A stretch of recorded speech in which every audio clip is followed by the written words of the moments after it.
Hello, my name is Hope from the platform of eSeniors.org. eSeniors is a non-for-profit organization that provides virtual companion for seniors from age 60 and above.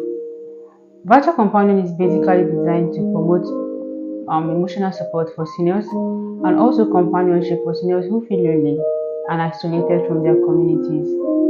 And this is done remotely through the usage of video chat technology. Today, I want to especially welcome you all to today's book reading section. We have been reading a book from Alex Ageye titled The Unexpected Joy at Dawn. We have done several chapters, so we're going to be starting off from where we stop. Listen as I read.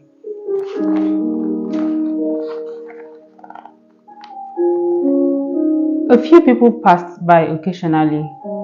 Neil sauntered into the heart of the country without the citizenship he had dreamt of. He saw himself a hated alien, expectantly waiting for the day the immigration would call at his door. Each second, he found himself distant from hope. He still hoped for a change in events. He told Aaron that he had arrived home without any welcome voices. Aaron held him. They seemed to weld their dreams together.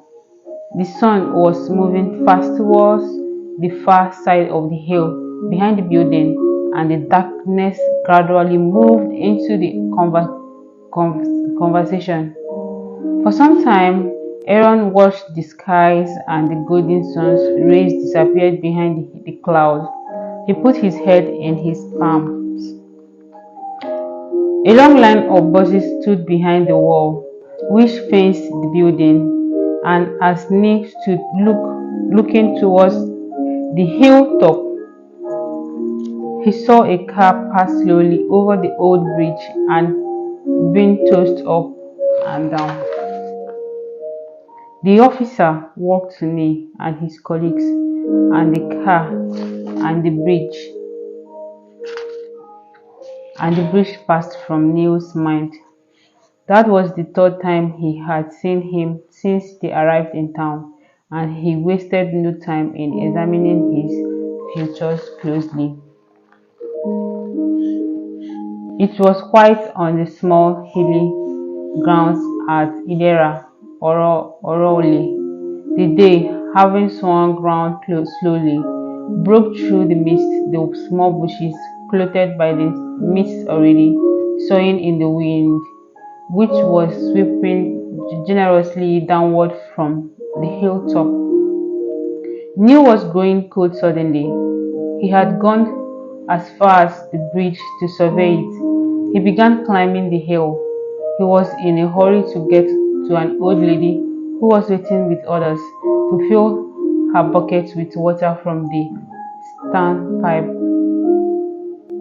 Instead of going to her at once, he passed the people by and went to the stream in the hills and cursed himself for his fear which was overtaking him and rendering him impotent suddenly. A young woman was painstakingly fetching water with a small calabash. Anytime she dipped her calabash into the stream, the water stirred and got mixed with sand, polluting it instantly. She stopped and waited for the water to settle. Gently but resolutely, Neil turned toward the old lady again. "Good morning, madam," Neil greeted her when he finally got the voice to speak. "Good morning, Elisa." "Good morning, Elisa," she responded. "You have been in this town for a long time, I suppose." "Yes, Abby, why?" "Have you by any chance heard about the or just anywhere in Nigeria?"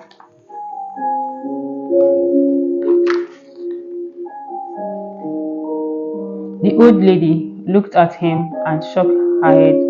"Me, I know no," she said.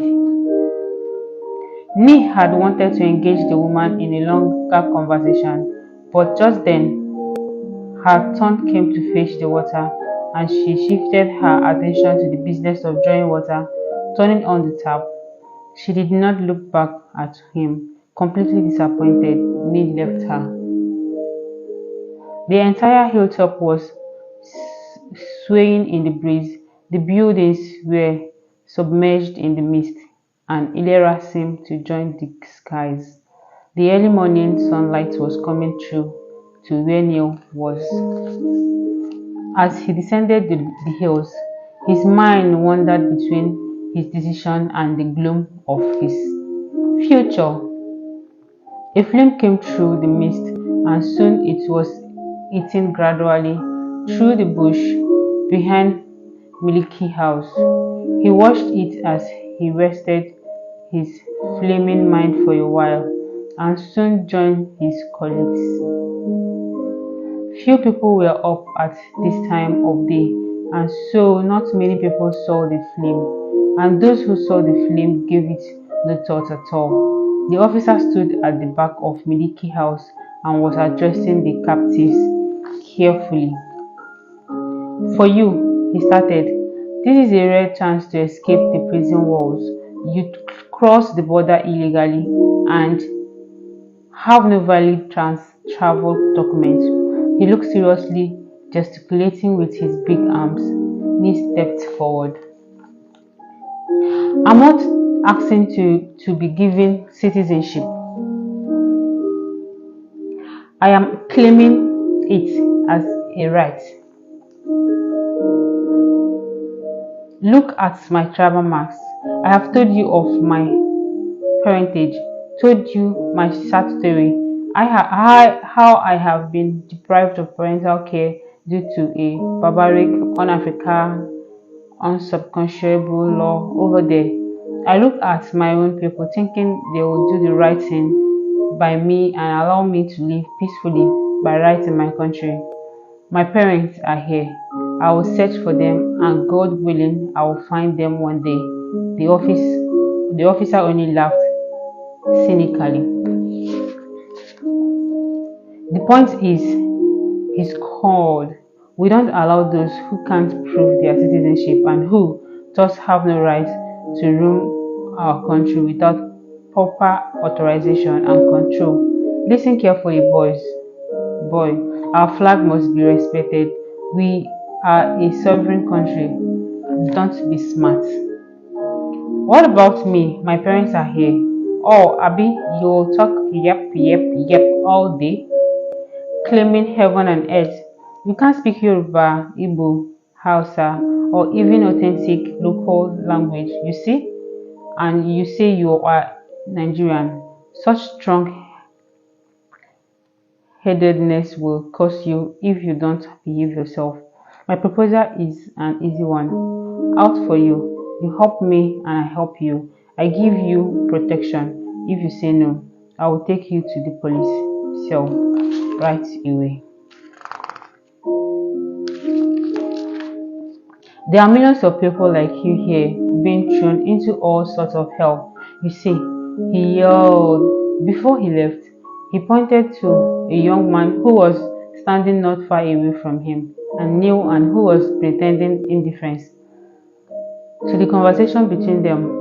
He already knew what his instructions were going to be and was simply waiting patiently for the nonsense of Neil's protestation to be over. "This man will take care of you," said the officer. When the instruction came finally, the young man, who was about 30 years old, smiled, encouraged by his new position. He joined the captives but said nothing. Neil fumed. He reckoned that he could identify the officer anywhere he met him again. He had a broad face and an artificial tooth, was dark in complexion. His name was Paluf F. His number SK015/72. He realized the futility of trying to convince the officer to believe him. He spat disdainfully. His thin body pleaded effortlessly for surrender to the situation, but his mind tried to engineer a way out. He wanted to say something that could portray his strong feeling about the injustice he perceived. However, he was helpless before his new master and was losing patience. His eyes went round, past the bushes, the bridge, and the story building. He read the bold inscription on the side of the building, Milky. He watched the new master go.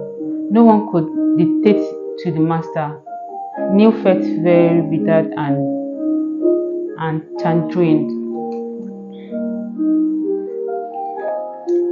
Something told him to be bold and tell the man in face that he was no master at all but a criminal oppressor, a mean bully, and a bad Nigerian. But he could not do it. Cold fear had gripped him and he could not talk. All he did then was to watch him go, walk happily and coming forth still a free man, and wish he could be so blessed. When Palio walked to them again, he was there to issue instruction again, and Neil battered it. Show them to their room, he said. Neil turned to the young man, regarding him with tearless grief. But his master was not finished. He was there again, this time to say good night. He heard the officer's voice drum his ears. It seemed his day was not ended yet. His thoughts kept fleeting and disengaging themselves time and time again, and he was in perpetual motion, uphill, downhill, but whichever way, whatever the distance he went, he was not so far away as to arouse the suspicion of his little master, who had kept a watchful eye on him since big brother Palio gave him his charge.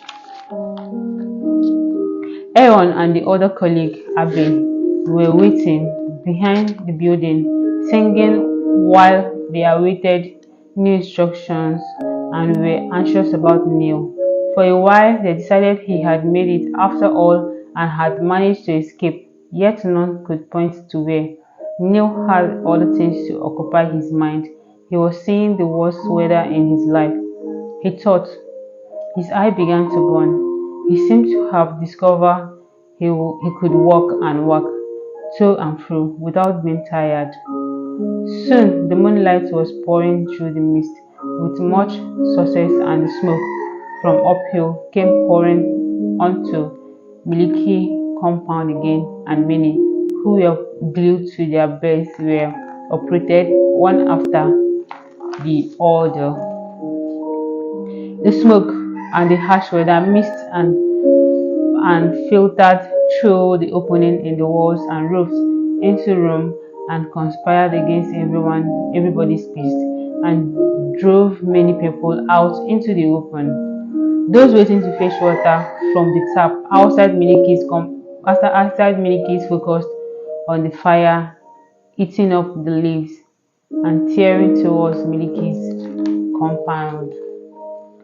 One of the flats in the compound had been lit by the conflagration. The inmates of the flats were hurried, seeking shelter, having been plucked out of their haven. They moved. Neil was the only man watching the scene from the hilltop, near the white church where he had already prayed. He walked towards the fire, and the heart met him at the near Milky. The church building was rising and rising as he descended downhill. People started hurrying past at the story of the fire at Milky's got to the other houses. The fire was hurrying towards the far side of the hill, downward towards the stream. Gradually, the flame at Milky's died down, but a murky fog hung over the house.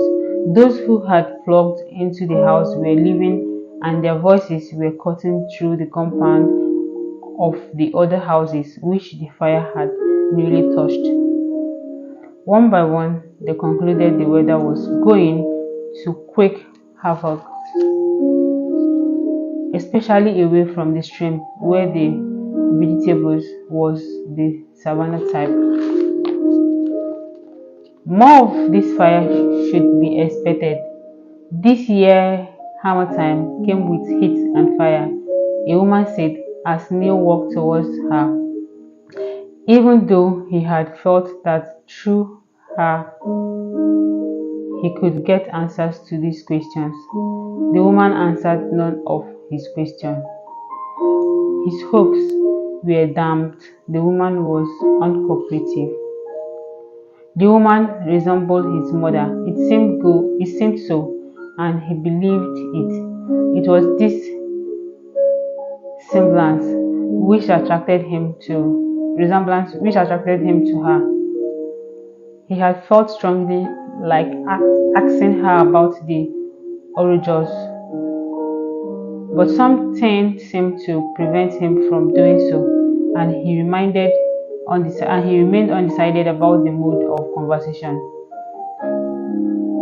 After a few bold steps forward,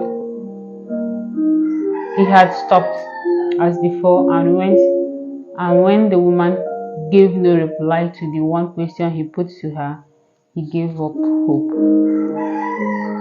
The woman looked at Neil again, at pains to answer the stranger and tell him that he had picked on the wrong audience, murmured a few words, and joined the small crowd going towards the town. For Neil, that ended his early attempt to ignore the master and fight his own battle. He was yet to discover the Nigeria he had come to, one that he could now chill and walk in, speak about, or frown on in peace.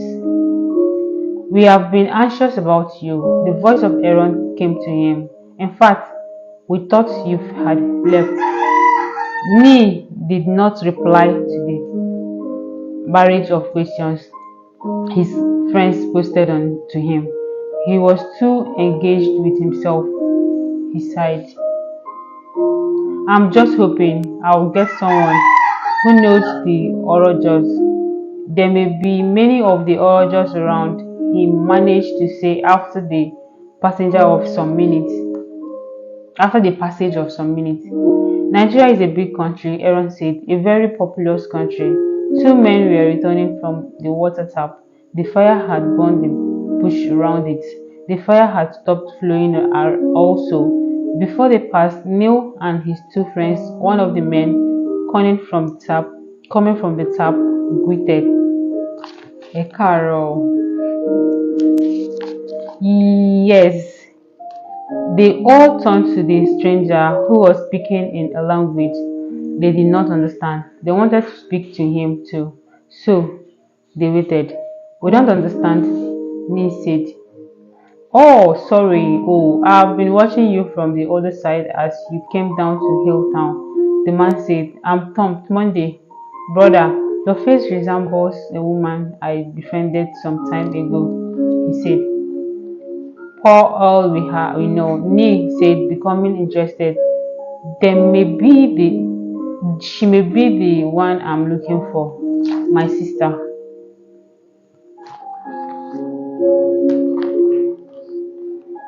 Yes, she's one of our people. The man replied. Yes. So I'm Nigerian and returning from Ghana. The man interrupted him. Sorry, you don't speak our language. Neil did a quick recollection of her sister. Sir, she has a mark right under the left eye. She is very fair in complexion. Hey, young man, look here. Why are you so worked up? There's nothing Nigerian about you. The woman isn't Ghanaian. He turned from Neil while Neil pursued him. The hair from the bush blew towards them. The man was still hurrying away. Neil followed the man and soon came abreast of him. Do you know where I can find her? She is somewhere in Lagos, Ijesha. Do you know her name? Her now? Ijese. Where is Ijese? Please, what's her name? Address. My brother, the man said, if you are finding a means to escape the immigration, this is a senseless way of doing it, forcing a relation with innocent citizen here. That won't help. If you tell me her name, me said, well, Orojo, she's Orojo. Oh, my sister. Neil smiled, but the man had left him annoyed. The dark smoke stood in the mist above Milky, reinforced, interminable by fresh smoke pouring from flames. The route and destination were interminated, sorry, interdeterminant. The heat from the fire was dying down to Miliki's compound. The tongue of flames were far up the hill, licking the side of the hill near the white church. They were alone, and Neil planned how his first wages would be used. At the hall, the caretaker arranged the cartons of bottles of beer that would be taken to the drinking bars in town. He had not forgotten the burnt roof of the flat next to his, so when he planned the work for the day, he released Abe to join those who were making the rafters. Neil watched some young boys carry the cartons of beer from the storeroom outside. Soon, an order came from the caretaker, gently through. He asked Neil to watch the downsun pickup park near the bridge. He became cold instantly. 4 naira daily, the caretaker said, laughing, and you could take 3 naira 3 days advance after the first day. Neil stood on a stone at the edge of the river to fetch water below the bridge. The level of the water had gone down with the drums, and the stem snapped downward, feeding the tall elephant grass along it. Each loop in the bend of the river was larger than the one following it. The grass on the plain near the river loomed undeniably richer than the ones uphill, but further away, the grass was much, much drier. The stones vanished into the river as quickly as they threw them in. He climbed upward, gathered more stones, and heaped them in the river. And after washing the vehicle, the collection and throwing of stones went on and on until he was almost cutting off the river. But soon the river rose behind the pile of stones, burying the stones instantly, and the river continued its sunken dance down toward the marshes. Neil's leg began to fold under him, so he rested by the vehicle, becoming momentarily lost in the expectation that soon after taking his advance he could go to Ijesi to seek the lady the man had talked about.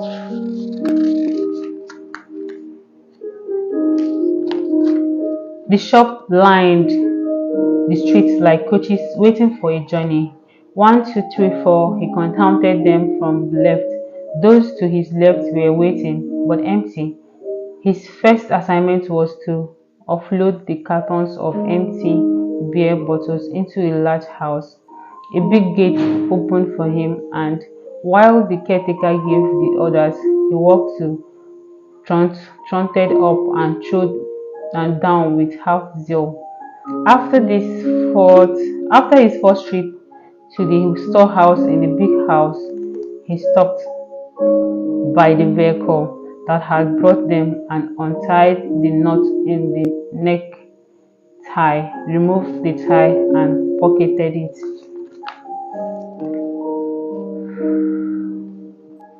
That boy would come here often. That was the caretaker, the elderly man who opened the storehouse smiled. He was used to seeing the laborer, old and young, loading goods into the storehouse. This one is slow, he said. Neil was not as amused by the remark, but said nothing. What he needed most was freedom and a place to rest. He needed a long rest, he supposed, as his legs wobbled under him like tin broomstick fitted under a milestone. He stumbled forward to the storeroom, his eyes steady and slowing down, and then the load balanced on his shoulders. He broke the walking and put the cannon he was carrying down for a while. He lifted it again as his foot jerked, involuntarily in involuntary rejection of the task he was engaged in. He quickly brought his mind to focus on the 40B, but it was too late. His heart began to beat fast. He managed the first 4 strides, while his legs gained some firmness, but there came a little rustle from under the brown carton he was carrying. The beer bottles came down, drumming on the cement floor.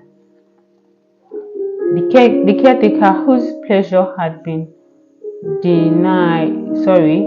denuded, instantly stormed forward. Neil bent head hung over the broken bottles. He held his breath frightfully. Then he let the empty carton go too. This will cost us our commission for the whole day's work. Abby, snarked the caretaker. Neil quietly tried to retrieve the unbroken bottles, but they turned out to be only 2. The rest were no good. He did not have the capacity to judge the consequences of that unexpected accident. A young boy walked up to him with an empty carton. "You didn't choose a good time to embarrass your master," he said. "This is your first day here. No training yet, but you wait. You will get into the pretty soon, pretty fast, and your hands will be catching bottles falling off within an eye blink." He collected the broken bottles into the carton matched to the gate, looked left and right behind the wall, and threw them among the weeds. Then he hurried off. Neil hurried to him, his half-strength reduced further by the incident.